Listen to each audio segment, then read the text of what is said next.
رباه عفوك إني من نور مدت يداي. AI technology AI யுகத்தில் இருக்கிறோம். ஆனா ஒரு பிரச்சனை, உலகத்தில் அறிவு வளர்ற நேரம் நம்ம நினைச்ச விபச்சாரம் கம்மி ஆகணும். உலகத்தில் அறிவு வளர்ற நேரம் போதைக்கு அடிமையானவங்க கம்மி ஆகணும். உலகத்தில் அறிவு வளர்ற நேரம் திருமணங்கள் நல்ல நடக்கணும், அதாவது டிவோர்ஸ் கம்மி ஆகணும். இப்படி நிறைய நினைச்சோம்.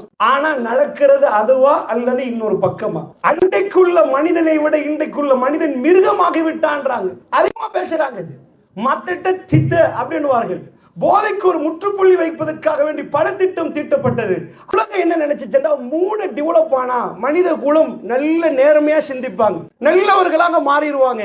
மூளையை நல்லா டெவலப் பண்ணி விட்டுட்டோம்னா கரெக்ட் என்று எல்லாரும் தீர்மானிச்சு. குதிரைக்கு முன்னாடி உசைன் போல்ட் நிக்க மாட்டார், குதிரை அதை விட வேகமா ஓடும். அப்ப மனிதனுக்கு கொடுத்த மிக பெரும் ஆற்றல் மூளை. ஆனா முற்றுப்புள்ளியை காணாமலே போச்சு.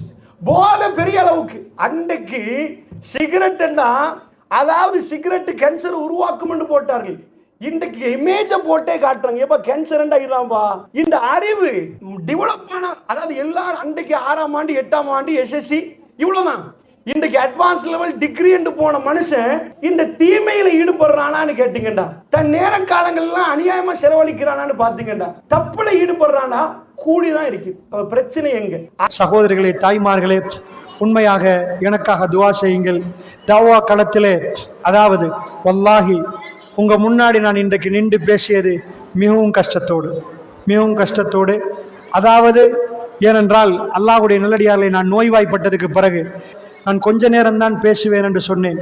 என்றாலும் சில தலைப்புகள் தந்தால் என்னுடைய கல்வி திருப்தி காணும் அளவுக்கு நான் பேச பார்ப்பேன். ஆனால் என்னுடைய உடல் நிலைமை சில வேளை அதுக்கு இடம் கொடுக்காமல் இருக்கிறது. தொடர்ந்து பேசுகிற நேரம் வருகிற களைப்பு.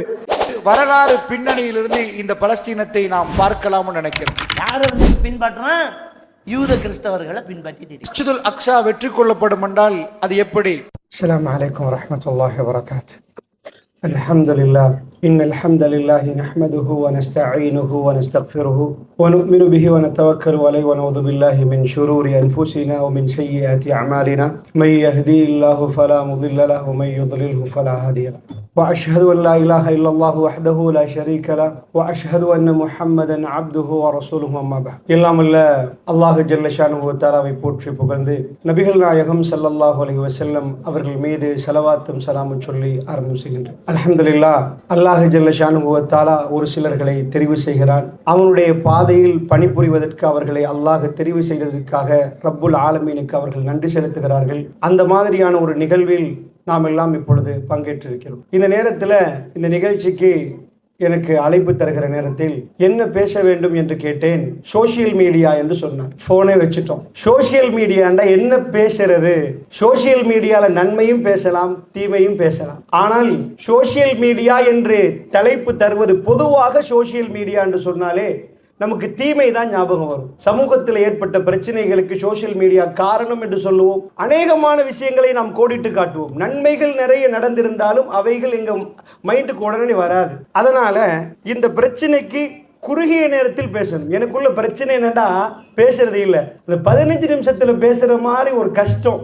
அதுக்கு தான் பல நாட்கள் சிந்திக்க வேண்டியிருக்குது. எதை கட் பண்ணுவோம், எதை பேசுவோம், அதான் ரொம்ப பெரிய பிரச்சனை. அதுல 2 மொழிகளையும் பேச வேண்டியிருக்கிறது. அது இன்னொரு பெரிய டாஸ்க். அதையும் இப்பொழுது முறியடிக்க வேண்டியிருக்கிறதுனால் இன்ஷா அல்லாஹ் மிக சுருக்கமாக உங்கள் மத்தியிலே ஒரு சில பதிவுகளை மேற்கொள்ளலாம் நினைக்கிறேன். அன்பிக்கினியவர்களே, உண்மையாக இன்றைக்குள்ள தாய்மார்களுக்குள்ள பிரச்சனை, பிள்ளைகள் போன்ல எப்பொழுதும் இருக்கிறாங்க. அவர்கள் ஏதோ அந்த போனை பார்த்து தப்பா போயிடுவாங்க, நேரங்கள்லாம் வீணடிச்சிருவாங்க, படிக்காம விட்டுருவாங்க. இவங்களை போன்ல இருந்து காப்பாற்றுறதுக்கு ஏதாவது வழி உண்டா என்று அநேக மாணவர்கள் கேட்பாங்க. உண்மையாக வழியை இப்பொழுது நான் இந்த குறுகிய நேரத்துக்குள் என்னால் முடியுமான அளவுக்கு உங்களுக்கு மத்தியில பதிவு செய்ய போறேன். கவனமா இதை கேட்டுட்டீங்கன்னா இங்க உள்ள பிரச்சனை என்னன்னு விளங்கிடும். போன்ல இருந்து பிள்ளைகளை பாதுகாக்கிறது எப்படி? அதாவது சோசியல் மீடியாக்குள்ள நுழைகிறாங்க, அதுக்குள்ள போய் யூடியூப்ல அதிகமா இருப்பாங்க, பேஸ்புக்ல இருப்பாங்க. இவர்கள ரொம்ப நீங்க குரலை உயர்த்தாம, சத்தமா பேசாம, மெல்ல அவர்கள்ட்ட இருந்து அவங்க அந்த போன்ல இருந்து அவர்கள் அந்த தீமையிலிருந்து பாதுகாக்கலாமான்னு கேட்டா ஆமா, பாதுகாக்கணும். என்ன அப்படின்னு கேட்டீங்கன்னா, பொதுவா நான் உங்கள்ட்ட ஒரு ஃபர்ஸ்ட் கொஸ்டின் கேட்கிறேன். பிள்ளைகளை பொறுத்தளவுல எங்களுக்கு, அல்லாஹ் ஜல்ல ஷானுஹு வ தஆலா தந்த ரொம்ப அற்புதமானதுதான் இந்த மூளை. மூளையை பொறுத்தளவுல இந்த கல்பு, மூளை, கல்பு எல்லாமே அல்லாஹ் தந்ததுல ரொம்ப அற்புதமானது. அல்லாஹ் ஹார்ட்டை படைக்கிறான், கம்ப்ளீட்டா படைக்கிறான். கிட்னியை படைக்கிறான், கம்ப்ளீட்டா ஒர்க் பண்ணும். மூளை கம்ப்ளீட் இல்லைன்னு நான் சொல்லல. இப்ப ஹார்ட்டை பொறுத்தளவுல வேறையா பிளட் எடுத்து கொடுக்க வேண்டிய தேவையில்ல, ஹார்ட் பம்ப் பண்ணு, அது கம்ப்ளீட். அது ஒட்டோவா படிச்சாலும் படிக்காட்டு இது இயங்கும். ஆனா ஒரே ஒன்று மட்டும் அல்ல, ஃப்ரீ ஸ்பேஸை கொடுக்கணும், அதான் பிரெயின். இந்த மூளையில நாமலாம் அதாவது ஒவ்வொரு ஆளும் தனிப்பட்ட ரீதியா டெவலப் பண்ணணும். ஒரு ஆள் மூளை எல்லார் மூளையும் பார்க்க ஒரு மாதிரி இருக்கும், ஆனா இவர் மூளை நல்ல வேலை செய்யும், அவர் மூளை அந்த அளவு வேலை செய்யாது. ஏனென்றா அது தனிப்பட்ட ரீதியா டெவலப் பண்ணணும்.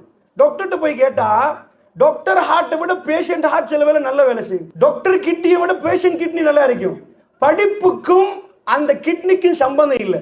ஆனால் மூளையை பொறுத்தளவுல அது டிரெக்டா படிச்சாதான் அது டெவலப் ஆகும். சோ இதை கண்டுபிடிச்சிட்டாங்க. சோ தனிப்பட்ட ரீதியா அல்லாஹ் உங்க தனித்தனியா தந்துட்டான். உலகம் என்ன நினைச்சுச்சா, மூளை டெவலப் ஆனா மனித குலம் நல்ல நேர்மையா சிந்திப்பாங்க, நல்லவர்களாக மாறிடுவாங்க. மூளையை நல்லா டெவலப் பண்ணி விட்டுட்டோம்னா கரெக்ட் என்று எல்லாரும் தீர்மானிச்சு, எல்லாரும் அந்த முடிவுக்கு வந்தோம். அதனால உலகத்தில் எல்லா பகுதிகளிலும் மூளையை டெவலப் பண்றதுக்கான பயிற்சி முகாம்கள் ஆரம்பிக்கப்பட்டது. பாடசாலைகள் என்று பேர் வைத்தார்கள். ரோஜர் ஸ்பெரி போன்ற விஞ்ஞானிகள் அதுக்கு பங்களிப்பு செலுத்தினார்கள். ஸ்பிளிட் பிரெயின் தியரி, பிரெயினை ரொம்ப டெவலப் பண்றதுக்கு ரெண்டு மூளை, வலது இடது ரெண்டையும் பேரலலா டெவலப் பண்ணணும் என்ற சித்தாந்தங்களை முன் வச்சாங்க. ஆனால் பிரச்சனை முடிஞ்சிட்டான்னு கேட்டா பிரச்சனை பூதாகரமாச்சு. பிரெயினை டெவலப் பண்ணிட்டே வந்தா என்ன, மனிதன் பிரெயினை டெவலப் பண்ணி ஆகணும். மனிதனுக்கு அல்லாஹ் ரப்புல் ஆலமீன் ஒரு வீக் பாயிண்ட் வச்சிருக்கான். மனிதனை படைச்ச எல்லா விலங்குகளும் என்ன வீக் பாயிண்ட்னா பசி. காட்டுல போய் பார்த்துட்டோம்னா காலையில எழும்புற நேரம் ஒவ்வொரு விலங்குகளும் வேட்டையாடுறதுக்கு ரெடியாவே நிற்கும். அந்த வேட்டையாடினாதான் அதுக்கு அன்றைக்கு நாளை கடத்தலாம். அதுக்கு அல்லாஹ் ரப்புல் ஆலமீன் கொடுத்தது கூர பற்கள், அந்த மாதிரி நெகங்கள், பலமான கால்கள், அதுகளை கொடுத்த உடனே அந்த கூர்மையான கண்கள், இதெல்லாம் அந்த மிருகங்களுக்கு கொடுக்கப்பட்டிருக்கு. அந்த விலங்குகள் அவைகளை வச்சுதான் வேட்டையாடி சாப்பிடும், வாழும். மனிதனுக்கு அந்த மாதிரி இல்லை. மனிதனுக்கு காலையில எழுப்பினா பசி வரும், ராத்திரி தூங்குற வரைக்கும் பசி என்ற கொடுமை இருக்கு. இப்ப போய் நம்ம கூரை பற்களை எடுத்து படிச்சு கடிச்சு சாப்பிடுறதா? அப்படி இல்லை. நேங்கள் இருக்குதா, சிங்கத்திற்கு போய் எங்க நகத்தை கண்டா சிரிச்சிரும். எங்க பள்ளி சிங்கத்தோட நிக்காது. சோ உலகத்துல பெரிய பாடி பில்டரை கொண்டாந்து ஒரு யானைக்கு முன்னாடி நிப்பாட்டி வச்சுன்னு வைங்க, உலகத்தில் உள்ள பெஸ்ட் பாடி பில்டர் யானை ஒரு சப்பையாக்கி சட்னியா போட்டுரும். அதுக்கு மேல அந்த பாடி பில்டருக்கு ஒண்ணு இல்ல. குதிரைக்கு முன்னாடி உசைன் போல்ட் நிக்க மாட்டார், குதிரை அதை விட வேகமா ஓடும். அப்ப மனிதனுக்கு கொடுத்த மிக பெரும் ஆற்றல் மூளை, அறிவு. இந்த அறிவு வளர்ந்தால்தான் மனிதன் அந்த இடத்தை அடையலாம். அதனால மனிதன் வேட்டையாடுவதற்கு பள்ளி இல்ல, மூளை தான் இருக்குது. நம்ம மூளையை நல்ல பிரெயினை டெவலப் பண்ணிட்டோம்டா எங்களால வாழலாம். அதனால மனிதன் இந்த பிரெயினை டெவலப் பண்ணி பெரும் கட்டிடங்கள் கட்டினான், நிறைய விடயங்கள் நடந்துச்சு. இன்றைக்கு ஏஐ டெக்னாலஜி, ஏஐ யுகத்தில் இருக்கிறோம். ஆனா ஒரு பிரச்சனை, உலகத்தில் அறிவு வளர்ற நேரம் நம்ம நினைச்ச விபச்சாரம் கம்மி ஆகணும், உலகத்தில் அறிவு வளர்ற நேரம் போதைக்கு அடிமையானவங்க கம்மி ஆகணும், உலகத்தில் அறிவு வளர்ற நேரம் திருமணங்கள் நல்ல நடக்கணும், அதாவது டிவோர்ஸ் கம்மி ஆகணும். இப்படி நிறைய நினைச்சோம். ஆனா நடக்கிறது அதுவா அல்லது இன்னொரு பக்கமா? அன்றைக்குள்ள மனிதனை விட இன்றைக்குள்ள மனிதன் மிருகமாகி விட்டான்றாங்க, அதிகமா பேசுறாங்க. மத்திட்ட திட்ட அப்படின்னுவார்கள். போதைக்கு ஒரு முற்றுப்புள்ளி வைப்பதற்காக வேண்டி பல திட்டம் தீட்டப்பட்டது. ஆனா முற்றுப்புள்ளியை காணாமலே போச்சு. போதை பெரிய அளவுக்கு. அன்றைக்கு சிகரெட், அதாவது சிகரெட் கேன்சர் உருவாக்கும் என்று போட்டார்கள். இன்றைக்கு இமேஜ போட்டே காட்டுறாங்க, எப்ப கேன்சர் இல்லாம்பா. இந்த அறிவு டெவலப் ஆன, அதாவது எல்லாரும் அன்றைக்கு 6ஆம் ஆண்டு 8ஆம் ஆண்டு எஸ்எஸ்சி இவ்வளவுதான். இன்றைக்கு அட்வான்ஸ் லெவல் டிகிரி என்று போன மனுஷன் இந்த தீமையில ஈடுபடுறானான்னு கேட்டீங்கடா, தன் நேர காலங்கள் எல்லாம் அநியாயமா செலவழிக்கிறானான்னு பாத்தீங்கடா, தப்புல ஈடுபடுறானா கூடிதான் இருக்கு. பிரச்சனை எங்க? அறிவை டெவலப் பண்ணினா இந்த பிரச்சனை நிக்கும்டா. அமெரிக்காவில தான் இது நின்று இருக்கேன். என்ற அமெரிக்காவில் உள்ளவர்கள் ஒரு வீட்டுக்கு விட்டு பாத்தீங்கன்னா நம்ம நாட்டில் 1 டிகிரி இருந்தா அங்க 4 டிகிரி வச்சிருப்பாங்க. அவ்வளவு படித்தவர்கள். 35,000 ஃபீட் பறக்குது விமானம் மேல. ஒரு இரும்பு துண்டு, 1/2 கிலோ இரும்பு துண்டு இன்னைக்கு BMICHல பறக்க விட்டோன்னு வைங்க, முழு கொழும்பும் அண்ணாந்து பாக்கு 1/2 கிலோ பறக்க விடுறீங்களா? அது கிலோ டன் கணக்கில் அவர்கள் பறக்க விடுறாங்க. பறக்க விடுறது 35,000 வீதம் பரவாயில்ல. சரியா எங்க லேண்ட் பண்ணணுமோ குறி வச்சு அதே டொட்டுல அவ்வளவு பெரிய பாரத்தை கொண்டு வந்து சரியா லேண்ட் பண்ணி நிப்பாட்டுறாங்கன்னா எப்படிப்பட்ட டெக்னாலஜி, இதை கண்டுபிடிச்சது மனிதன். இவ்வளவு பெரிய கட்டிடங்கள் கட்டுவதற்குரிய டெக்னாலஜி மனிதன். அன்றைக்குள்ள மனித அறிவோட இன்றைக்குள்ள மனித அறிவு சொல்ல முடியாத அளவுக்கு டெவலப் ஆச்சு. ஆனா மனுஷன் மாறல. அவனுக்குள்ள பிரச்சனை. அன்றைக்கு கொலை நடந்துச்சு, இன்றைக்கு வன்முறை கொலை இல்லையா? இன்றைக்கு குடிபோதையில திரியிறாங்க இல்லையா? இதுக்கு என்ன தீர்வுன்னு கேட்டீங்கன்னா, அதை தான் நான் சோசியல் மீடியாவுக்கு தீர்வா சொல்ல நினைக்கிறேன். சோசியல் மீடியால போய் நிப்பாட்டுங்கன்னு சொன்னா சரி வராது. இதுக்கான தீர்வு என்னன்னா, மனிதனுக்குள்ள ரெண்டு இருக்கு. ஒன்று அறிவு, அடுத்தது உணர்வு. அறிவும் உணர்வும் போட்டுச்சுன்னா உணர்வு தான் வெற்றி பெறுறதாக நான் நினைக்கிறேன். நீங்க என்ன நினைக்கிறீங்களோ தெரியாது. அறிவும் உணர்வும் ரெண்டு சண்டை பிடிச்சேன்னு வைங்க, ஒரு அறிவாளி அவனுடைய அறிவால் அவனால் விபச்சாரத்தை நிறுத்த முடியாது. அவன் எவ்வளவு பெரிய பெரிய மாமேதையா படிச்சிருப்பாரு, ஆனால் ஒரு ஆண் ஒரு பெண்ணை கண்டால் அந்த இடத்தில் அவன் ஆண் தான், அவ பெண் தான். இது மாறாது. உணர்வுகளை அடக்குவதற்கு மனிதனால் முடியாத அறிவால், அங்கதான் தோல்வி. அறிவால் ஒரு ப்ரொஃபசர் ஆனதுக்காக வேண்டி அவரால் உணர்வுகளை கட்டுப்படுத்த முடியாது. நம்ம பார்த்திருக்கிறோம், நீர்கொழும்பு ஆஸ்பத்திரியில் 6ஆம் ஆண்டுல ஒரு பொம்பளை கீழே உழுவுறா. கீழே உழல்ல கீழே தள்ளி விட்டது ஒரு வைத்தியர். மிகப்பெரிய 2015-16 தீர்வு கொடுக்கப்பட்டது நீர்கொழும்பு மெஜிஸ்ட்ரேட்ல. கம்பி என்றார். அதாவது மருத்துவம், அதாவது மெடிக்கல் காலேஜ் போகிற அளவுக்கு தன் வாழ்க்கையை அர்ப்பணித்த ஒருவர். அதுவும் அன்றாதபுரத்துல கூக்குறாமோ, இலங்கையில லேச சீட் கிடைக்காது, அந்த அளவுக்கு ஒரு மெடிக்கல் காலேஜுக்கு போறேன்னு அவ்வளவு கஷ்டம். அது வரைக்கும் போய் நின்றவர் தன்னுடைய பேஷண்ட் முன்னாடி தன் வாழ்க்கையை இழந்தார். அந்த இடத்துல அவர் மேலே இருந்து தள்ளி விட்டார். கீழே உளுந்த பிறகு சொன்னாங்க, வந்தவங்க தற்கொலை முயற்சியில் ஈடுபட்டாங்க, மேலே இருந்து கீழே பாஞ்சாங்க. ஆனா ஹெட்டப்சி ரிப்போர்ட், ஃபோரன்சிக் டிபார்ட்மெண்ட் எல்லாம் கிளியரா இருந்துச்சு, இது இல்லை, இது கொலை தான் என்று அந்த கொலையை நிரூபிச்சாங்க. இதான் இந்த கொலம்பு 7 ரேஸ் கோர்ஸ்ல பட்ட பகல்ல, ராத்திரியில இல்ல, கொலம்பு கேம்பஸை சேர்ந்த ஒரு மாணவனும் மாணவியும் ரேஸ் கோர்ஸ்ல உட்கார்ந்துட்டு அவங்க 2 பேரும் காதலன் காதலி கொண்டுட்டாங்க. கேம்பஸ் போறவர் யாரு? வெள்ளம்பிட்டிக்கு போகல, அவங்கள பிடிச்சிட்டாங்க. ஹை செக்யூரிட்டி ஜோன் இது, சிசிடிவியால ஃபுல் கவர்ட். போலீசார் வெள்ளம்பிட்டி வரைக்கும் போகவில்லை, பல்கலைக்கழக மாணவனை பிடிச்சி அடைச்சிட்டாங்க. நான் என்ன கேட்கிறேன்னா, அவர் படித்த படிப்பு கிளாஸ்ல 1ஆம் புள்ள 2ஆம் புள்ள தானே பல்கலைக்கழகம் வருவாங்க, ஃபேலா போனவங்களா பல்கலைக்கழகம் வருவாங்க. பல்கலைக்கழகம் வரைக்கும் வந்த அவர்களுக்கு, காதலித்தவர்களுக்கு பொறுக்க முடியாமல் போனது, சண்டை பிடிச்சிட்டாங்க, கொலை வரைக்கும் போச்சு. அப்ப படிப்பு இந்த தீமையை கம்மியாக்குமாக இருந்தால் இன்றைக்கு இவைகள் எல்லாம் இன்றைக்கு சமூகத்தில் நடக்காது. ஆனால் இப்ப நான் ஒரு மெசேஜ் வைக்க போறேன். இதுதான் உங்க பிள்ளைக்கு நீங்க கொடுக்கிற கிஃப்ட். அதனால் அறிவை கொடுங்க. நான் இந்த அதாவது இவ்வளவு காலமா நாம பேசிட்டு வர்றது, படிங்க படிங்க படிங்க படிங்க. படிச்சால் நன்மையான்னு கேட்டா நன்மை, கட்டாயமா படிக்கணும். ஆனா படிப்பு உங்க புள்ளைய பூரணமாக்குமான்னு கேட்டீங்கன்னா நோ. அப்படின்னா அமெரிக்காவில் இன்றைக்கு படித்தவர்கள் எல்லாம் ராத்திரி ஆனால் கிளப்புக்கு போறார்கள். கிளப்ல போய் உம்மா இந்த பக்கம் கிளப்ல, வாப்பா அந்த பக்கம் கிளப்ல, அப்படியே ஊத்தி குடிச்சிட்டு வர்றாங்க. அவங்க படிச்சவங்க, அவங்களுக்கு தெரியும் லிவர் டேமேஜ் ஆகும், ஆல்கோஹாலால என்ன பிரச்சனை வரும்னு தெரியும். ஃபாரினர்ஸ் நீங்க கண்டிருப்பீங்க, அவங்க எல்லாம் யாரு? நிறைய பணம் செலவழிக்கிறவங்க. ஒரு நாட்டை விட்டு இன்னொரு நாட்டுக்கு வந்து அவங்க சுற்றுலா பயணிகளா வந்திருக்கிறாங்க, படிச்சவங்க, பணக்காரவங்க. ஆனா அவங்க வாயில ஸ்மோக் பண்ணுவாங்க, நீங்க பார்த்திருப்பீங்க, சிகரெட் கையில இருக்கும். அப்படிப்பட்ட ஃபாரினர்ஸ்ல ஒரு 10% கூடி ஸ்மோக் பண்ணாதவங்க பார்த்திருக்க மாட்டீங்க. நம்ம நாட்டுல அதை விட படிக்காதவன், நம்ம நாட்டு வீராசாரத்தை எடுத்து பார்த்தோம்னா அவங்க ரொம்ப கூடுதலாய் ஸ்மோக் பண்றாங்க. என்ன காரணம்? அன்பார்ந்தவர்களே, படிப்பு அவர்களை பதம் பார்த்திருக்க வேண்டுமாக இருந்தால் அந்த நாட்டில சிகரெட் 0வா இருக்கணும். நல்லா புரிஞ்சுக்கோங்க. அப்படி என்றால் இப்ப நாம் எடுக்க வேண்டியது உணர்வுகளை பதம் பார்க்க. ஃபீலிங்ஸை கட்டுப்படுத்துறதுக்கு எங்கேயாவது நீங்க கண்டிருக்கிறீங்களா? ஃபீலிங்ஸை கட்டுப்படுத்துற கண்ட்ரோல் யூனிட்ஸ் அப்படி பார்த்திருக்க மாட்டீங்க. இவங்களை போய் அப்படி இருந்துச்சுன்னா உங்க பிள்ளைகளை எங்க கூட்டிட்டு போயிருவீங்க? 7 மண்டா ரைஸ் அகாடமியில நீங்க என்ன பண்ணணும்? அந்த மாதிரி ஃபீலிங்ஸை கட்டுப்படுத்துற மாதிரி ஒரு யூனிட் வச்சுட்டோன்னு வைங்க, எல்லா புள்ளையும் கட்டும் டிமாண்ட் ஆகும். முழு ஸ்ரீலங்காவும் அதுக்குள்ள சேர்ப்பாங்க. எந்த பிரச்சனை வந்தாலும் அது வரும். என் பிள்ளைய நான் கூட சேர்ப்பேன். ஏன்னா அது ரொம்ப டிமாண்டானது. ஏண்டா ஃபீலிங்ஸை கட்டுப்படுத்த முடியாது, ரொம்ப பெரிய பிரச்சனை.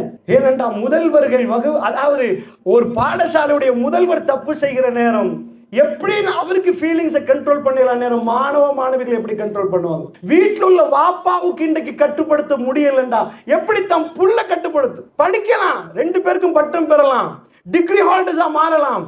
ஃபீலிங்ஸை கட்டுப்படுத்துறது எப்படி என்ற கலை எனக்கு தெரிந்த அளவில் அமெரிக்காவும் இல்லை. ஐரோப்பாவிலும் இல்லை. அங்க விபச்சாரம் பல்கி பெருகி கிடக்குது. அவர்களால் தன் உணர்வை கட்டுப்படுத்த முடியல. அவங்க பொலைட்டா பேசுவாங்க, I am sorry, I am really sorry, ரொம்ப பெருசா பேசுவார்கள். பட் ஒரு அதாவது கால்நடைகளை விட மோசமாக, ஆடு மாடை விட மோசமா நடப்பாங்க. அவங்க என்ன பிரச்சனை? அதனால இந்த ஃபீலிங்ஸை கட்டுப்படுத்துறது எப்படி என்ற கலையை எனக்கும் தெரியல, அது யாருக்குமே தெரியாது. ஆனால் ரசூலுல்லாஹ் ஸல்லல்லாஹு அலைஹி வஸல்லம் 1400 ஆண்டுகளுக்கு முன்னாடி ஒரு மெஷினை கண்டுபிடிக்கல. மெஷினை கண்டுபிடிச்சிருந்தாங்கன்னா மெஷினுக்குள்ள அனுப்பிட்டா எல்லாம் ஓகேயா போயிருமா, நீ படிச்சுட்டு வா. இந்த மெஷினுக்குள்ள போட்டு எல்லாம் குரோவம், குரோதம், பொறாம, வைராக்கியம், காமம் அத்தனையும் பதம் பார்த்து வந்துருமா? பெத்தெடுத்த தாயை எப்படி மதிக்கணும் என்று தெரியாதவர்கள் அமெரிக்காவில் இருக்கிறார்கள். அவர்களுடைய பிரெயின் அந்த அளவு பவர். அவங்க தான் இந்த மைக்கை கண்டுபிடிச்சாங்க, அவங்க தான் இந்த ஏர் கண்டிஷனை கண்டுபிடிச்சாங்க. நம்ம ஏசியா இல்லை, யூரோப்பும் அமெரிக்காவும் அந்த அளவுக்கு பிரில்லியன்ட் பிரெயின். சுனிதா வில்லியம்ஸ் போய் 10 மாசம் இருந்துட்டு வர்றா. 10 மாசம் தாயே, அதாவது கருவறையில் இருந்து வர்றது வேற. 10 மாசம் விண்வெளி அங்க போய் அதாவது போன விமானம் பிரச்சனை ஆயிட்டு, பழுதாயிட்டு. அங்க இருந்து சாதாரண மோட்டார் சைக்கிள் வந்த கேரேஜுக்கு போட்டு ஏதாவது செஞ்சு எடுத்துடலாம். அங்க இருந்து 10 மந்த்துக்கு பிறகு ரிட்டர்ன் ஆகிற அளவுக்கு டெக்னாலஜி அவ்வளவு பவர்ஃபுல், அவ்வளவு பவர்ஃபுல். அந்த அளவுக்கு அவங்க பிரெயின் அப்படி ஒர்க் பண்ணுது. ராக்கெட் சயின்ஸ் பேசினா நாங்க மயங்கி விழுந்துருவோம். அவங்க நிஜமா ராக்கெட் சயின்ஸை சாத்தியப்படுத்தினாங்க. அவங்க ராக்கெட்ல ஏறி மேல போனாங்க. அது நிஜமா சாத்தியமாக்கின அந்த அறிவுகளால் என்ன செய்ய முடியல? தன் வாயில வர சிகரெட்டை நிப்பாட்ட முடியல, அந்த ஆல்கஹாலை இல்லாமலாக்க முடியல, விபச்சாரத்தை நிப்பாட்ட முடியல. அதனால் அன்பார்ந்தவர்களே, ரசூலுல்லாஹ் ஸல்லல்லாஹு அலைஹி வஸல்லம் கிடைச்சது பெரிய டாஸ்க், இம்பாசிபிள் மிஷன், இம்பாசிபிள். நான் இந்த எந்த சயின்டிஸ்டும் இதை செஞ்சதை நான் பார்க்கல. எல்லா சயின்டிஸ்டும் உட்கார வச்சுட்டு அவங்க பெரிய பெரிய ரெவல்யூஷன் செஞ்சாங்க. பிரெஞ்சு ரெவல்யூஷன், ஜெர்மன் ரெவல்யூஷன் நிறைய கேள்விப்பட்டிருக்கிறேன். ரசூலுல்லாஹ் செஞ்ச ரெவல்யூஷன் வேர்ல்டுல, அதாவது மனிதர்கள் எல்லாம் உட்கார வச்சுட்டு இதுல எல்லாத்துக்கும் ரொம்ப கூறு கெட்டவங்க யாருன்னு கேட்டா மக்காவாசிகள், அரபிகள் ரொம்ப கூறு கெட்டவங்க. ஏன்டா இன்றைக்கு மர்டர் பண்றவங்க எல்லாம் அண்டர் வேர்ல்டு எல்லாம் பாத்தீங்கன்னா அடுத்தவனை கொண்டு வாங்க, தண்ட புள்ள வாழணும் என்பது, தண்ட குடும்பம் வாழணும். ரசூல் ஸல்லல்லாஹு அலைஹி வஸல்லம் காலத்துல அவர்கள் கொண்டது தண்ட பிள்ளைய. ஏண்டா அவங்களுக்குள்ள பெருமை. அதுக்காக வேண்டி சாகடித்தார்கள். செத்து போனதுக்கு பிறகு சந்தோஷப்பட்டார்கள். தண்ட குழந்தை செத்த பிறகு அழாமல் சந்தோஷப்பட்டவர்களை மாற்ற முடிகிற ஒரு மெஷின் இருந்தா உலகத்துல அந்த மெஷின் என்ன வேலை போன்னு நினைக்கிறீங்க? அப்படி ஒரு மெஷின் இல்ல. குடிப்பாங்க, அங்க போலீஸ் இல்ல, சட்டம் இல்ல, அவங்க விரும்பியதை விரும்பிய மாதிரி செஞ்சுட்டு போவாங்க. அப்படிப்பட்ட மனிதர்களை மாத்தணும்டா 5 புள்ளைய வச்சுட்டு 5 புள்ளையோட மெனக்கட்டு நெஞ்சு வருத்தம் வருவது. ஒருத்தர் ஒரு வேலை செய்ய இந்த பக்கம் பிரஷர் ஏறுது, அடுத்தவர் அதை செய்ய டபுள் பிரஷர் ஏறுது. என் நெஞ்சே அடைச்சிரும் என்று சொல்ற தாய்மார்களும் தகப்பன்மார்கள் இருக்கிற நேரம், இப்படிப்பட்ட ஒரு டீம் அல்லாஹ் கொடுத்துட்டு ரசூலுல்லாஹ் கொடுத்தது just 23 years. 23 years உங்களை கொல்லுவாங்க, உங்களை திட்டுவாங்க, உங்களை அடிக்க வருவாங்க, உங்களையே என்னெல்லாம் பண்ணணுமோ கேவலப்படுத்துவாங்க. பட் நீங்க சிரிச்ச முகத்தோட அவங்களை ஹேண்டில் பண்ணணும். பெருமானார் ஃபைனலா நான் போயிட்டு வர்றேன்னு சொல்ற நேரம் அவங்க கண்கள்ல கண்ணீர் இருந்துச்சு. அவங்க ரசூலுல்லாஹ் முன்னாடி தேம்பி தேம்பி அழுது கேட்டாங்க, யா ரசூலல்லாஹ், யா ரசூலல்லாஹ், என் பிள்ளைய நான் கொண்டிருக்கிறேன், அல்லாஹ் என்ன மன்னிப்பானா, என்னோட பேசுவானா யா ரசூலல்லாஹ். கல் நெஞ்சம் படைத்தவர்கள் அதாவது உருகினார்கள். இந்த விஷன், இந்த மிஷனை வேர்ல்டுல கொண்டு போன ஒரு லீடரை நான் படிச்ச எந்த புக்லையும் நான் பார்த்ததே இல்லை. யாரும் இந்த அளவுக்கு டேலண்டா நான் பார்க்கல. அவரோட வேகமா பேசினவர்கள் அடங்கி அவர் பக்கத்தில் அமர்ந்தார்கள். அவர்கள் சிரித்த விதம் மாறியது, அவர்கள் குடுக்கல் வாங்கல் மாறிச்சு. அவங்க தர்மத்தை அள்ளி அள்ளி கொடுத்தாங்க. தண்ட புள்ளையை கொண்டவர்கள் தன் சகோதரனுக்கு தாகம் என்ற அந்த வேதனையை உணர்ந்து அவருக்கு தண்ணியை உட்படுத்தினாங்க. தன் காணி பூமிகளை எல்லாம் தர்மம் பண்ணினாங்க. வேர்ல்டுல ஏற்பட்ட மிக பெரும் ரெவல்யூஷன், ஜசீரத்துல் அரபில் ஏற்பட்ட ஆகப்பெரிய புரட்சி மனித ஜெர்மன்ல ஏற்பட்டது இண்டஸ்ட்ரியல் ரெவல்யூஷன். ரோதையை கண்டுபிடிக்கிறான், அதுக்கு பிறகு ஓண்டா கண்டுபிடிக்கிறாங்க. உலகத்தில் அந்த புரட்சி உருவாகுது. மனித கல்புகளில் ஏற்படுத்திய புரட்சி நாயகம் ஸல்லல்லாஹு அலைஹி வஸல்லம் அவர்கள் ஏற்படுத்திய புரட்சி. நீங்க வீட்டுக்கு கொண்டு போக வேண்டியது அதுதான். அன்பிக்கினியவர்களே, சோசியல் மீடியா இல்லைங்க பிரச்சனை. எங்க இமோஷன்ஸை கண்ட்ரோல் பண்றதுக்கு, எங்க ஃபீலிங்ஸை கண்ட்ரோல் பண்ண ஒரே ஒரு சிலபஸ் தான் இருக்குது, தீனுல் இஸ்லாம். அந்த சிலபஸை நீங்க தூக்கி போட்டீங்கன்னா உங்களுக்கு ஒரு படித்த ஒருவரை பார்க்கலாம், உங்களை கொண்டு போய் முதியோர் இல்லத்துல போட்டுட்டு செலவழிக்கிற ஒரு படித்த மகானை பார்க்கலாம். அதான் நடக்கு. சொன்னா கேட்டா சொல்லுவாங்க, just we are paying 40,000 per month. நாங்க 40,000 பே பண்றோம், அது போதாத உம்மாக்காண்டி எல்டர்ஸ் ஹோம்ல அவங்க நல்லா வாழ்றாங்க. நோ, அங்கதான் பிரச்சனை. ஒரு அமெரிக்காவில் உள்ள ஒரு தாய்க்கு மதர்ஸ் டேல போய் ஒரு பூவையும் சாக்லேட்டையும் கையில கொடுத்துட்டு காட் பிளெஸ் மை மாம், திரும்ப காட் பிளெஸ் மை சன். இதுதான் அங்க நடக்குது. சோ அந்த ரியாலிட்டியை நீங்க பார்க்காம இருக்கணும்டா. கம்ப்ளீட் வெர்ஷனை நீங்க பார்க்கணும்டா. மனிதன்ல மனிதன் உண்மையான புனிதத்துவம் வெளியே வரணும்டா. இஸ்லாம் அதற்குள் நுழையணும். அதனால இன்ஷா அல்லாஹ் என்ன பொறுத்தளவுல இது சொல்யூஷன் இஸ்லாம். அல்ஹம்துலில்லாஹ். எனக்கு ரொம்ப சந்தோஷம். இன்றைக்கு ஷஃப்னா கலீல் அவர்கள் என்னை இந்த இடத்துல அழைத்து அவங்களுடைய கணவனும் சேர்ந்து இந்த இடத்துல அழைத்தார்கள். எனக்கு ஒரு பழைய ஞாபகம். இந்த ஒரு விஷயத்தை தான் நம்ம ஆரம்பிச்சோம். அன்றைக்கு அவன் மாணவியாக வந்து வகுப்பில் இருந்தவக்கு வெறும் படிப்பு மட்டும் போகல, அந்த உணர்வும் சேர்ந்து போனது. இன்றைக்கு பல பேர் மாஷா அல்லாஹ் நாங்கள் அன்றைக்கு இருக்கிற எங்கள் டீம் செஞ்ச வேலையில் கொழும்பில் ரொம்ப கஷ்டப்பட்டோம். நம்ம மாளிகாவத்தையை தெரிவு செய்தோம். மாளிகாவத்தையில் மாற்றம் நடத்தணும் என்ற உணர்வோடு அன்றைக்கு ஆரம்பித்தோம். அல்ஹம்துலில்லாஹ். இந்த உணர்வுகள் இன்றைக்கு மலர்ந்து வருகிற நேரம் ஒரு மிக பெரும் சொல்ல முடியாத ஒரு சந்தோஷம். அல்ஹம்துலில்லாஹ், அல்ஹம்துலில்லாஹ். அல்லாஹ்வுக்கே எல்லா புகழும். பல நூறு மாணவ மாணவிகள் இங்கே படிக்கிறார்கள் என்று சொன்னால் அந்த உணர்வோடு சேர்ந்து இந்த கல்வி போகிற நேரம் இதுதான். தீனை முற்படுத்தினால் அல்லாஹ் ரப்புல் ஆலமீன் சிறந்த ஒரு சமூகத்தை உருவாக்குவான் என்ற நம்பிக்கையோடு தாய்மார்களே, அதனால் சொல்லுகிறேன், எல்லா கல்வியையும் கொடுத்துட்டு மார்க்க கல்வி மட்டும் இல்லைண்டா நம்ம ஃபெயில் ஆயிடுவோம். வேர்ல்டுல அமெரிக்காவில் லிவிங் டுகெதர் வெக்கமே இல்லாம சொல்றாங்க. அவங்க உண்மை அதை நினைச்சு பார்த்திருந்தாங்கடா இவங்க இன்றைக்கு கிடைச்சிருக்க மாட்டாங்க. இன்றைக்கு உள்ளவங்க அங்க உள்ள சிச்சுவேஷன் எப்படின்னா சின்ன கிளப் உருவாக்கி வச்சிருக்காங்க சின்ன பொம்பளை பிள்ளைகளுக்கு. ஏன்டா அவங்க சொல்றாங்க ஹியூமன் ரைட்ஸ். அதாவது ஹியூமன் ரைட்ஸ் என்ன ஹியூமன் ரைட்ஸ் சொல்றாங்க? அதாவது பிள்ளைகளை பொறுத்தளவுல அவங்க விளையாடுறது மனித உரிமைக்காம விளையாடணும், ஆனா வயசுக்கு வந்த பொம்பளை புள்ளை விளையாடணும்ன்றாங்க. என்ன எந்த அளவுக்கு அவங்க அறிவு வேலை செய்துன்னு பாருங்க. அவங்க என்ன சொல்றாங்கடா, கிளப்புக்கு போய் உம்மா புள்ளைய கார்ல கொண்டு போய் இறக்கிட்டு வராங்க, போய் சொல்லிட்டு வராங்க. யார் வயசுக்கு வந்து பொம்பளை பிள்ளைக்கு இந்த கிளப் இருக்குதாங்க. ஆச்சரியப்பட்டு போயிருவீங்க, உங்களுக்கு தூக்கமே போகாதெல்லாம் கண்டிங்கண்டா. அந்த அளவுக்கு ஏசியா பரவலன்னு சொல்ற அளவுக்கு யூரோப் அவ்வளவு மோசமா போகுது.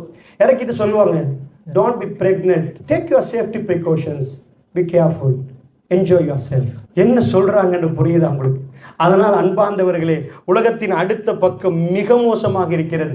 அவர்கள் அறிவால் அவர்கள் கற்பை பாதுகாக்கத்தில் எனக்கு தெரிஞ்சு நான் சாக்கில் ஒரு 2 கோடி போட்டிக்கிட்டு போறேன்டா பிரதர், 2 கோடி எடுத்துட்டு நீங்க பேங்க்ல போட்டு போங்க. உங்க சாக்கில் இருந்தா 4 பேருக்கு தெரிஞ்சு உங்களை கொன்றுவாங்க. கருவறை ஒரு பெண்ணை பொறுத்தல்ல, அவருடைய உயிரே அதான். அதை சிம்பிளா பங்கு போட இயலாது. அதுல விலை எத்தனை கோடி என்று தெரியாது.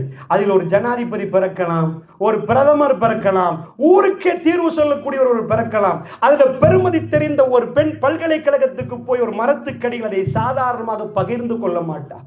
அன்பிக்கினியவர்களே, அறிவு வளர்ந்ததுக்காக வேண்டிய உணர்வை பதம் பார்க்க முடியாது முடியாது முடியாது. இஸ்லாம் அவர்களை எல்லாம் பதம் பார்த்த விதத்தை நீங்கள் பார்த்திருப்பீர்கள். அவர்கள் அழுதார்கள், தேம்பி தேம்பி அழுதார்கள். இஸ்லாம் சாம்ராஜ்யங்களை கீழே போட்டுவிட்டு இஸ்லாம் என்ற ஒரு புதிய சாம்ராஜ்யத்தை நாம் பார்த்தோம். பாலைவனத்தில் எழுத தெரியாதவர் உலகத்தை ஆண்டார்கள், படிக்க தெரியாதவர் உலகத்தில் தலைவரானார்கள். அதாவது பாரசீகம், இட்டலி, ரோம பேரரசு அத்தனையும் கீழே போய் முஸ்லிம்கள் மேல வந்தார்கள். அந்த அடிப்படையில் இன்ஷா அல்லாஹ் மனதில் ஆழமாக பதிவு செய்யுங்க. சோசியல் மீடியாவில் இருந்து உங்க பிள்ளையை பாதுகாக்கணும்டா. ஏமா வாட்ஸ்அப், ஏமா ஃபேஸ்புக், யூடியூப், என்னை பொறுத்தல பிள்ளைக்கு போன் கொடுக்கணும்ன்ற கருத்துல நான் இருக்கிறேன். உங்களுக்கு என்ன சொன்னாலும் இல்லைன்னா உங்க பிள்ளை 1990க்கு போயிடும். 2025 அவங்க கையில போன் இருக்கணும். அவங்க அந்த டெக்னாலஜி இந்த டெக்னாலஜி அவங்களுக்கு தெரியும். 1990s வச்சு கிட்ஸை வளர்க்க இயலாது. இப்போ 2025 கிட்ஸ் அவர்கள் அதை பாவிக்கணும். ஆனால் அதுல பிழையும் இருக்கு. வீட்டுல கத்தி இருக்குது, 4 பேர் குத்துறாங்க கத்தியால தான். அதுக்கான கத்தியெல்லாம் வேணாண்டுவாங்களா? இல்ல, கத்தியை வச்சுட்டு நம்ம மரக்கறி வெட்டுவோம். போன்ல தப்பும் இருக்குது, நலவும் இருக்குது. நல்லதை மட்டும் என்ன செய்யணும், அதை பயன்படுத்துற மாதிரி பிள்ளைகளை நாம உருவாக்க வேண்டும் என்பதை அடிப்படையாக சொல்லிவிட்டு சிங்கள பாஷාවෙන් පොඩි දෙයක් කියන්න ඕන. මොකද ඇත්ත වශයෙන්ම මගෙන් කතා කරද්දී රස්මීන් මහත්මයා මට කතා කරලා කිව්වා සිංහල භාෂාවෙන් අනිවාර්යෙන් සමහර දෙමව්පියන්ට ඔය දේ කියන්නත් ඕන, මාධ්‍යවලත් ඕව යන හින්දා පොඩ්ඩක් සිංහලෙනුත් උක කියන්න කියලා. ඇත්ත වශයෙන්ම මම කියන්න කැමතියි තර්කානුකූල සමාජයක් හදන්න අපි වැරදරනවා. හැමතිස්සෙම අපිට දෙන්න තියෙන පුළුවන් ඒ කියන්නේ ලොජික්, සාමාන්‍ය මිනිහෙක්ට ලැබිච්ච බුද්ධිය. මේක තමයි සත්වයන්ට ලැබිච්ච, ඒ කියන්නේ ලැබුණ නැති මිනිසුන්ට ලැබිච්ච මෙන්න මේ බුද්ධිය. මේ බුද්ධිය විතරක් වර්ධනය කරලා මිනිස් සමාජයේ හරිමකට ගෙනියන්න පුළුවන්ද කියලා අහුවොත් ගෙනියන්න බෑ. ඒ කියන්නේ හැඟීම් කියන දේ බුද්ධියත් එක්ක සටන් කරනකොට බුද්ධිය පරාජයටපත් වෙලා හැඟීම් අවිශ්සිලා හැඟීම් රජ කරන්න පටන් ගන්නවා. එතකොට මිනිස්සු තමන්ගේ පරාජය පිළිගන්න සිද්ධ වෙනවා. වෛද්‍යවරයෙක්ට බුද්ධිය තියෙනවා. ඒ වෛද්‍යවරයාට බුද්ධිය තිබ්බට තමන්ගේ හැඟීම් පාලනය කරගන්න බැරි නම් ඒ වෛද්‍යවරයා තමන්ගේ ජීවිතයේ පරාජයටපත් වෙනවා. තමන්ගේ ළමයිව හදන්න බැරි තත්ත්වයටපත් වෙනවා. ඒ කියන්නේ හැඟීම් පාලනය කිරීම තමයි මේ ලෝකේ තියෙන උසස්ම දේ. මෙන්න මේ දේ තමයි අරාබි අර්ධද්වීපේ පටන් ගත් එදා නබිතුමාණෝ ඒ සමාජය ගත කරේ හැඟීම් පාලනය කරන්නේ කොහොමද කියන පාඨමාලාව. ඒ පාඨමාලාව තමයි අදටත් අපි බලද්දි මුස්ලිම් සමාජය දිහා බලද්දි ඒක සාර්ථක පාඨමාලාවක්. ඩොලර් බිලියන ගණන් වැය කරනවා ඇමරිකාවෙන්. ඩොලර් බිලියන ගණන් වැය කරනවා WHO එක. ඒකට ඒ කියන්නේ WHO එකකින් දෙනවා උදව් කරනවා. මොකටද? ළමයි මත්‍රා කුසගෙන් බේරගන්න. මත්තුව දොරෙන් බේරගන්න වැඩපිළිවෙල දියත් කරලා තියෙනවා. නමුත් පරාජයටපත් වෙලා තියෙනවා. ගිය අවුරුද්දේ බජට් එක අරගෙන බලන්න. මේ අවුරුද්දත් එක්ක සාපේක්ෂව ගිය අවුරුද්දේ මේ රටේ සිද්ධ වෙච්ච අපරාධ වලට වැඩිය මේ අවුරුද්දේ වැඩි. ගිය අවුරුද්දේ දුම්බීම පිළිකා ඇති කරයි කියලා කියපු කාලයක් තිබ්බා. අද ෆොටෝ එකක් දාලා ඉමේජ් එක දාලා මෙන්න මේ පිළිකාව කියන්නේ මේ තරම් භයානකයි. කඩේක බුරියානි විකුණද්දී මෙන්න මේ බුරියානි එක දැන් ඔයා කන්න බෑ. ඕකේ දැන් දැන් කන්න බැරි තත්ත්වයට ඔකපත් වෙලා තියෙන්නේ. ඔක කුණු කූඩේට දාන්න කියලා ඒක লীලා තිබ්බොත් කවුරු හරි අරගෙන ගිහිල්ලා සල්ලි දීලා ඔය බුරියානි එක ගන්නවා. මිනිස්සු ගන්නේ නැහැ. මොකද ඔක লীලම තියෙනවා එක්ස්පයර්ඩ් එක ඉවරයි. ඕක දැන් කන්න බෑ. ඕක පිළිණු වෙලා තියෙන්නේ. ඒ කියන්නේ බලන්න අද දුම්බොන කට්ටිය ඒගොල්ලන්ට මොලේ තියනවාද කියලා අහුවොත් මොලේ තියෙනවා. ඉගෙන ගත්ත කට්ටිය, ඇමරිකානෝ, යුරෝපේ ඉන්න කට්ටිය, සයන්ටිස්ට්ලා, වෛද්‍යවරු, උගත් පුද්ගලයෝ දුම්බොනවා. මේ මිනිස්සු දන්නවා දුම්බොන එක වැරදි කියන එක. නමුත් තමන්ගේ බුද්ධිය අභිබවා හැඟීම් අවිශ්සලා තමන්ගේ ආසාවන් උද්දීපනය කරන්න තමයි මේ මිනිස්සු එතෙන්ට යන්නේ. එතකොට දුම්බොන්නේ තමන්ගේ හැඟීම් හින්දා. ඒ හින්දා ඔය හැඟීම් පාලනය කරන්න ඕන නම් මේකට කොහේ හරි ඇඟීම් පාලන මධ්‍යස්ථානයක් දිහා මේ මිනිස්සු යන්න ඕන. එහෙම දැන් තියනවාද? ලෝකේ කොහේ හරි රටක තියනවාද හැඟීම් පාලන මධ්‍යස්ථාන?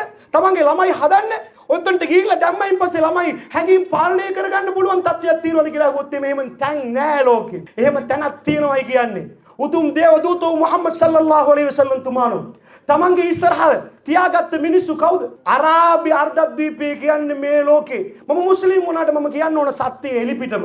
මේ ලෝකේ ඉන්න ජරාම මිනිස්සු, කුහකම මිනිස්සු, ඒ කියන්නේ මිනිස් ගණයටවත් ගන්න බැරි මිනිස්සු තමයි එතන අරාබි අර්ධද්වීපයේ හිටියේ. දෙවියන් වහන්සේ තමන්ගේ දූතයව තෝරගත්තේ අන්න එතනින්.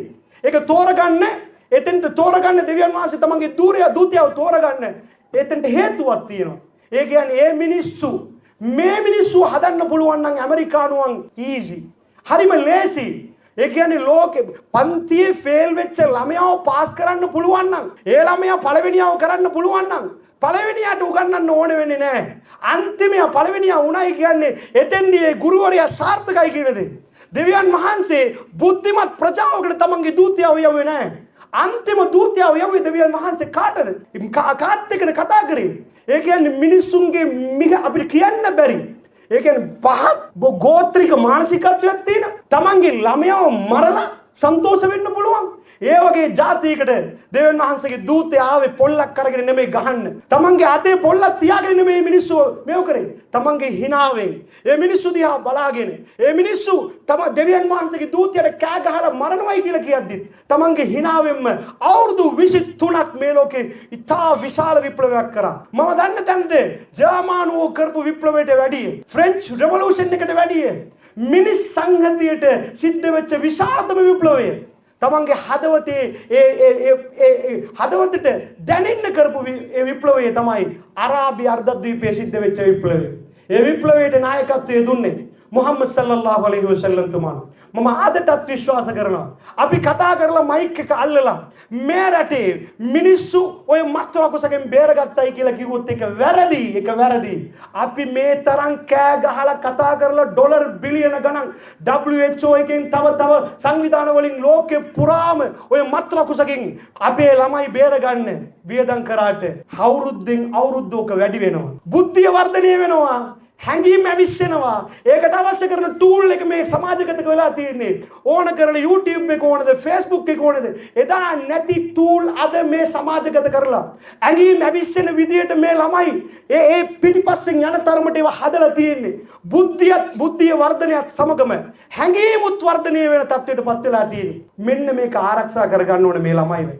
මෙන්න මෙතෙන්දි දෙවියන් වහන්සේගේ දූතයා ගිනාපු මෙසේජ් එක. සාමාන්‍යයෙන් කතා කරන්න පුළුවන්. ඒ වුණාට ඒක ප්‍රායෝගික වෙන්න ඕන. ප්‍රැක්ටිකල් එක වෙනයි තියරි එක වෙනයි. මට මයික් එක අල්ලලා කතා කරන්න පුළුවන්. ළමයි 5 දෙනෙක් හදන්න කිව්වොත් තමයි මට තේරෙන්නේ ඒක විශාල කාර්යභාරයක්. දෙවියන් වහන්සේගේ දූතයා ඒ දේ ඉෂ්ට කරා. ඒක කරයි කියන දේ තමයි මම කියන්නේ. මුස්ලිම් සමාජය අද මගුල් ගෙයකට ගියොත් අවු මගුලකට ගියොත් මගුල් ගෙයකට ගියොත් එතන අරක්කු බෝතලයක් දැකලා තියෙනවද? මේසේ අරක්කු ටිකක් ඒ කියන්නේ විස්කි, බ්‍රැන්ඩි, වයින් දැකලා නැහැ. එහෙම අඩුයි. අපෙන් 120ක් විතර ඇති. ඒ වුණාට අදටත් ලංකාව විතර නෙමෙයි. මුළු ලෝකෙම මුස්ලිම් සමාජයේ ඔය මත්‍ර කුසගෙන් ඈත් වෙලා ඉන්නේ. අපි කවුද? දැන් ලංකාවේ හරි කවුරු හරි කතා කරලා ඕකෙන් මිනිස්සු ඈත් කරයි කියමුකෝ. ඇමරිකාවේ ඉන්න මුස්ලිමුත් එහෙමයි. හැමතැනම මුස්ලිම්වරු එහෙමයි. ඔය මත්‍ර කුසගෙන් ඈත් උනේ කොහොමද? අරාබික් කරේ එදා ඒගොල්ලන්ට මත්ද්‍රව්‍ය නැතුව ජීවත් වෙන්න බෑ. අරක්කු ටිකක් නැතුව ජීවත් වෙන්න බෑ. මොකද මාස 6ක් හරි සීතලයි. මාස 6ක් හරි උණුසුම්.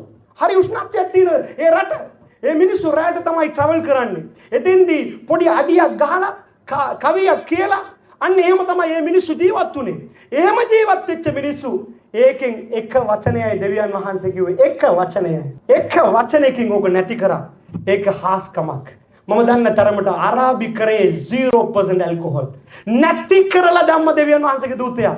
ඔය දේ කරන්න පුළුවන් සමාජ විද්‍යාඥයෙක් මම දැකලා නැහැ. මානව හිතවාදියෙක් මම දැකලා නැහැ. ඔය දේ කරපු විප්ලවවාදියෙක් මම දැකලා නැහැ. මෙන්න මේක තමයි ලෝකේ තියෙන මම දැකපු විශාලතම විප්ලවය. ඒ මිනිස්සු එතනින් ආරක්ෂා වුණා. එහෙමනම් ඒකෙන් තමයි අවුරුදු 1400කට කලින් දෙවියන් වහන්සේගේ දූතයා කරපු දෙයින් තමයි අදත් අපේ ළමයි පොඩ්ඩක් හරි බේරලා ඉන්නේ. අපි මගුල් ගෙදරක් ගනිද්දි කේස් ගණන් අරක්කු ගන්නේ නැහනේ. වයින් ස්ටෝර් එකට මේ රවුලක් තියාගෙන තොප්පියක් දාපු මිනිහෙක්ව දැකලා තියෙනවා. එහෙම වයින් ස්ටෝර් එකට යනවද? හේන්ද. මෙන්න මේ එදා ඒ බීජයේ ඵලය තමයි අද නෙලන්නේ අපි. එහෙන්ද මතක තියාගන්න. මෙන්න මේ දේ අපි හරියාකාරවම තේරුම් ගන්න ඕන. දෙවියන් වහන්සේගේ දූතයා සමාජගත කරපු මෙසේජ් එක එසේ මෙසේ එකක් නෙමෙයි. ඔය දේ මට හෝ ඔයාට ලබා දුන්නොත් ඔක කරන්න කියලා අපි පරාජයටපත් වෙනවා.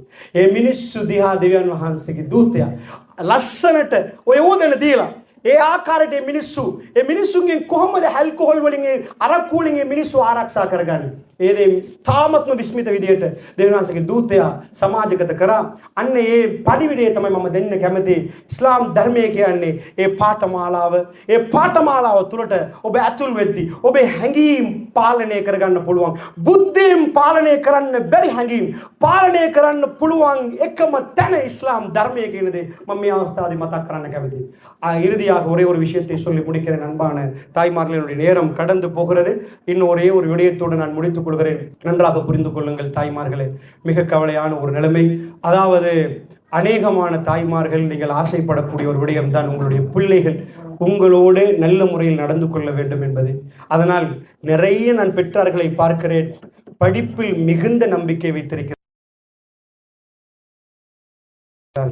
நம்பிக்கை வையுங்கள், கட்டாயமாக அந்த நம்பிக்கை வைங்க. ஆனா என்றைக்கும் ரசூலுல்லாஹ் ஸல்லல்லாஹு அலைஹி வஸல்லம் அந்த ரசூலுல்லாஹ் உங்க புள்ளட கல்வில கொண்டு போய் சேருங்க. கதாநாயகர்கள் எக்கச்சக்கமாக பார்க்கிறோம். அவர்களை கொண்டு போய் கல்வில சேர்த்துட்டீங்கன்னு வைங்க, நம்ம புள்ள கண்ணு முன்னாடி அழிஞ்சு போயிடுவாங்க. அல்லாஹ்வுடைய தூதர் கொடுக்கக்கூடிய கௌரவத்தை அந்நபியு அவுலா பில் முஃமினீன மின் அன்ஃபுஸிஹிம், மூமின்களுக்கு தன்னுடைய உயிரை விட நபி மேலானவர். அந்த சிந்தனை நம்ம பிள்ளைகளுக்குள்ள எப்பயும் இருக்கணும். யார் லீடர்ண்டா ரசூலுல்லாஹ் ஸல்லல்லாஹு அலைஹி வஸல்லம் என்பதை சொல்லணும். அதனால சொல்றேன், ஒரு பெரியவர் வந்தார். இந்த ஒரு விஷயத்தை மட்டும் சொல்றேன். நீண்ட தாடியோடு இன்றைக்கு ஒரு 15 ஆண்டுகளுக்கு மேல், அந்த நேரம் நீண்ட தாடியோட அவர் அமெரிக்காவில் கணிதத்துறை பேராசிரியர், நம்ம நாட்டில் பிறந்த ஒரு ஆள், ஸ்ரீலங்கன். அவருடைய மகனோடு வந்திருந்தார். ஒரு கவுன்சிலிங் செய்வதற்கு. சகோதரிகளே, தாய்மார்கள், இப்பொழுது நான் கவுன்சிலிங் செய்வதில்லை, அதையும் சொல்லிக்கொள்ளணும். சில நேரங்களில் நீங்கள் தொடர்பு கொள்வீங்க, நான் இல்லைன்னு சொல்கிறது ரொம்ப, இதனால நான் பப்ளிக்காகவே சொல்லிடுறேன். ஆனால் அந்த நேரம் நாம் செய்கிற நேரம் அவர் வந்திருந்தார். வல்லாஹி நான் ஆச்சரியப்பட்டேன். அவருடைய நீளமான தாடியை கண்டு நான் ஆச்சரியப்பட்டேன். அமெரிக்காவில் ஒரு ப்ரொஃபஸராக நிற்கிறீங்க இவ்வளோ தாடியோடு. ஆனால் அவர் ரொம்ப கவலைப்பட்டார். நோ, அவர் சொன்னார், நான் ஃபெயில் ஆகிட்டேன் லைஃப்லண்டா, நான் ஒரு தப்பான முடிவு எடுத்துட்டேன்டா. வாய் என்று கேட்டேன், என்னன்னு கேட்டேன். இல்லை, இது என் மகனை கூட்டிகிட்டு வந்திருக்கிறேன், ஸ்மோக் பண்ணுறான், ஜஸ்ட் 16 என்றார். அன்றைக்கு உண்மையாக என் கவுன்சிலிங் ஃபெயிலு. ஏன்னா நான் அவருக்கு எதுவுமே பண்ண முடியாத அளவுக்கு அவர் அரகண்டாக இருந்தார். ஸோ அதை ஒரு பக்கம் வச்சுருவோம். நான் அவரோட பேசுகிற டைமில் பேசிகிட்டு இருந்தேன். அவர் சொன்னார், என் வைஃப் வெஸ்டர்னைஸ் ஆகிட்டா டோட்டலி, அவருக்கு ரிலீஜன் பெருமதி தெரியாமல் போச்சுன்னு நிறைய கவலைப்பட்டேன். ஆனால் நான் சந்தோஷப்பட்டேன், இவ்வளோ பெரிய தாடியோடு நீங்கள் அங்கே போய் நிற்கிறீங்களான்றதை எனக்கு ரொம்ப பெரிய ஆச்சரியத்தை உண்டாக்கிச்சு. அன்பார்ந்தவர்களே, நல்லா புரிஞ்சுக்கோங்க, இங்கே படித்தவர்களை உருவாக்கி இருக்கிறாங்க, பட்டம் பெற்றவர்களை. ஆனால் வாப்பட முன்னாடி எப்படி நடக்கணும், உம்மாட முன்னாடி எப்படி நடக்கணும் என்பது அவங்களுக்கு தெரியாமலே போச்சு. நன்றாக ஒரு விஷயத்தை புரிஞ்சுக்கோங்க, உங்க பிள்ளைக்கு இந்த தீனை கொடுத்தீங்கண்டா எல்டர்ஸ் ஹோமுக்கு நீங்க ஒரு நாளும் போக மாட்டீங்க. அல்லாஹ் ரப்புல் ஆலமீன் சொல்றான், வபில் வாலிதைனி ஹஸானா, உங்க தாய் தகப்பனோட நல்ல முறையில் நடங்கன்றான் ரப்புல் ஆலமீன். தனக்கு பிறகு குர்ஆனை நீங்க பிரட்டி பார்த்தீங்கன்னா அல்லாஹ் பேசுறது வபில் வாலிதைனி ஹஸானா, தாய் தகப்பனோட நல்ல முறையில் நடங்க. அல்லாஹ் சொல்றான், அஹதுஹுமா அவ் கிலாஹுமா இந்தகல் கிபர், உங்க ரெண்டு பேர் உங்கள்கிட்ட உங்க உம்மா வயசாயிட்டாங்க, உங்க வாப்பா, அஹதுஹுமா அவ் கிலாஹுமா, ஒரு ஆள் மௌத்தா போயிட்டாரு, ஒரே ஒரு ஆள் மட்டும்தான் இப்ப நிக்கிறாரு, உம்மா மட்டும் இருக்கிறாங்க, வாப்பா மௌத்து. இப்போ உங்களுக்கு அவங்க வயசாயிட்டாங்க, அல்லது ரெண்டு பேருமே உங்க முன்னாடி நிக்கிறாங்க. அல்லாஹ் சொல்றான், வலா தகுல்லஹுமா உஃப், அவங்களுக்கு சீ என்று சொல்லாதீங்க. உம்மாக்கும் வாப்பாக்கும் கொடுக்கிற அந்தஸ்து குர்ஆன்ல சீ என்று சொல்லாதீங்க. என்ன சீ என்று சொல்லாதீங்கன்னு அர்த்தம்? சீ என்றதை விட வேற எந்த வார்த்தையும் சொல்ல இயலாது. உம்மா என்று கையை நீட்டு இப்படி பேச இயலாது. அவ்வளவு கௌரவமான இடம் தாய் குலம். வலா தகுல்லஹுமா உஃப், ஏன் நீங்க சீ என்றீங்க? அல்லாஹ் சொல்றான், வமன் நுஅம்மிருஹு நுனக்கிஸு ஃபில் ஹல்க், யாருடைய ஆயுளை நம்ம இழுத்து போடுறோமோ அவங்களோட அப்படியே தலைக்கீழ பெறட்டுறோம். சின்ன புள்ள மலைஜலம் கழிக்கிற மாதிரி பலமாகி பலகீனமாகிற நேரம் உம்மா மலைஜலம் கழிச்சிருவாங்க. வெக்கத்தோடு இருந்தவங்களுக்கு இப்ப மறைக்கணும் ஃபீலிங் வராது, எடக்கு முடக்கா பேசிடுவாங்க. அந்த மாதிரி பருவத்துல அவங்கள விரட்ட தோணும், நீங்க பேசாம இருங்கன்னு சொல்ல தோணும், கொஞ்சம் வாய பொத்துறீங்களான்னு தோணும். அல்லாஹ் சொல்றான், அந்த மாதிரி ஒரு டைம்ல அவங்க முன்னாடி நின்றா வலா தகுல்லஹுமா வலா தன்ஹருஹுமா, வீட்டுல வச்சுக்கொள்ள மாட்டீங்க, விரட்டுவீங்க, எல்டர்ஸ் ஹோம் தேடுவீங்க, முதியோர் இல்லம் தேடுவீங்க, எங்கேயாவது புதைக்கலாமான்னு தேடுவீங்க. வலா தன்ஹருஹுமா, அவங்கள விரட்டாதீங்க. வகுல்லஹுமா கௌலன் கரீமா, அவங்களோட சங்கையா பேசுங்க. என்னம்மா சாப்பிட்டீங்களா, என்ன வேணும்மா, உங்களுக்கு என்ன வேணும்? அந்த நேரம் உங்களுக்கு எரிச்சல் வர்ற மாதிரி இருக்கும். அவங்க பேசுறது நீங்க யாரோடய ரொம்ப இன்டெலிஜென்ட்டா பேசிட்டு இருப்பீங்க. இன்டெலக்சுவல் மீட்டிங்ல இடையில வந்து அவங்க உள்ள நுழைஞ்சி எடக்கு முடக்க பேசிடுவாங்க. உங்க கௌரவம் மானம் பறக்கிற மாதிரி இருக்கும். வலா தகுல்லஹுமா உஃப், அவங்கள பார்த்து சீ என்று சொல்லாதீங்க. வலா தன்ஹருஹுமா, அவங்கள வீட்டுல இருந்து விரட்டணும் முடிவெடுக்காதீங்க. இன்றைக்கு நீங்க இந்த இடத்துக்கு வர்றதுக்கு அவங்க காரணம். வலா தன்ஹருஹுமா வகுல்லஹுமா கௌலன் கரீமா, அவங்கள சங்கையா பேசுங்க, ரொம்ப கண்ணியமா பேசுங்க. என்னம்மா அவங்க எடக்கு முடக்க பேசினாலும் என்ன வேணும் என்று கேளுங்க. அல்லாஹ் சொல்றான், வக்ஃபில் லஹுமா ஜனாஅதுல்லி மினர் ரஹ்மா, இந்த மரங்களுக்கு இடையில் நீங்க கொஞ்சம் பார்த்தீங்கன்னா இந்த மரத்துக்கு மேல நிறைய பறவைகள் கூடு கட்டிருக்கு, பெரிய சின்ன சின்ன குட்டிகள் இருக்கு. அந்த குஞ்சு பறவைகளுக்கு பெரிய பறவை சாப்பாடு கொண்டாந்து வாயை திறக்க சொல்லி தீத்தி விடுறதை நீங்க பார்த்துருப்பீங்க வீடியோஸ்ல. அவையெல்லாம் வாயை திறக்கிற நேரம் இந்த அம்மா போய் அப்படியே வாய்க்குள்ள போடும். ராத்திரி தூங்குற நேரத்தை அந்த ரெக்கையால் அப்படி அரவணைச்சு அந்த மரத்துக்கு மேல ஒரு குடும்பம் வாழுது, அமர்கலமா வாழுது, அரவணைச்சு. அந்த மாதிரி அல்லாஹ் சொல்றான், வக்ஃபில் லஹுமா ஜனாஅதுல்லி மினர் ரஹ்மா, இரக்கம், அந்த ரெக்கை என்ற அந்த ரெக்கை, இரக்கம் என்ற ரெக்கையை தாழ்த்தி அரவணைங்க.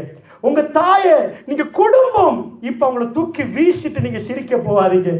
நீங்க ஆஸ்திரேலியாவுல அவங்க எல்டர்ஸ் ஹோம்ல இருந்து கண்ணீர் வடிக்க கூடாது. ஃபைனல் மூமெண்ட்ல கூட ஒரு தாயை நான் பார்த்திருக்கிறேன். அதாவது அவங்க கிறிஸ்டியன். அந்த அம்மா என்ன சொன்னாங்க தெரியுமா? உங்க தம்பி, நான் பேசினேம்மா, எப்படிம்மா? அவங்க சொல்றாங்க, தம்பி என் பிள்ளைலாம் ஆஸ்திரேலியாவில் அப்படி இப்படின்னு சொல்ற டைம்ல நான் கேட்கறேன், அம்மா எப்படிம்மா சிரிச்சு பேசினாங்க பேரம் பேத்திலாம் அங்கேண்டு. கடைசியா கேட்கிற நேரம் தான் அந்த கவலை வெளியே வந்துச்சு. தம்பி எனக்கு ஒரு உதவி பண்ணலாமான்னு கேட்டாங்க. நான் என்னம்மா பண்ணணும் அப்படின்னு கேட்டேன். எனக்கு என் மகனை ஒரு வாட்டி பார்க்கணும், நிரந்தரமாக கண்ணை பொத்த முன்னாடி ஒரு வாட்டி பார்க்கணும், கொண்டு வந்து தரலாமான்னு கேட்டாங்க. அப்போ கூட நினச்ச ஒரு தாய்க்கு கோவமே வராதான் நினச்சேன். தன் பிள்ளைய இந்த இடத்துல கூட அவங்க பார்க்கணும்னு நினைக்கிறாங்கடா. என்ன உணர்வு! உலகத்தில் ஒரு மனிதன் தோத்து அவர்கள் தான் வெற்றி பெறாமல், நான் நினைப்பேன் என் ஃப்ரெண்டோட இருந்தா கூட நான் வெற்றி பெறணும், அவர் தோக்கணும். ஆனா ஒரே ஒரு ஜீவன் தான் கேவலப்பட்டு அவர் தான் தோத்து அவர் தன் பிள்ளைய வின் பண்ண வைக்கணும்டா, அது தாயின் தகப்பனும் தான். அந்த உம்மாக்கு அல்லாஹ் சொல்றான், வஹ்ஃபில் லஹுமா ஜனாஹத்துல் மினர் ரஹ்மா. அந்த இரக்கம் ரெக்கை என்ற அந்த இரக்கம் என்ற ரெக்கையை கொண்டாந்து அப்படி சூழ்ந்து அரவணைச்சுக்கோங்க. நீங்க அன்றைக்கு எப்படி இருந்தீங்களோ ஒரே குடும்பமா, இன்றைக்கு அப்படி இருக்கணும் என்று சொல்லி போட்டு சொல்றான், வக்குல் ரப்பிர்ஹம்ஹுமா.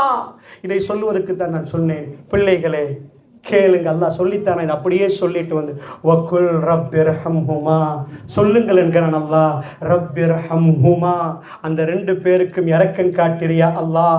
கமா ரப்பயானி சகீரா, சின்னத்துல எப்படி மழை ஜலம் கழிக்கிற நேரத்துல களத்தை நெசுக்கலையோ, அதை கழுவி விட்டாங்களோ, எப்படி எங்களை சுத்தப்படுத்தினாங்களோ, யா ரப் அப்படி உன் இரக்கத்தை காட்டியா அல்லாஹ்.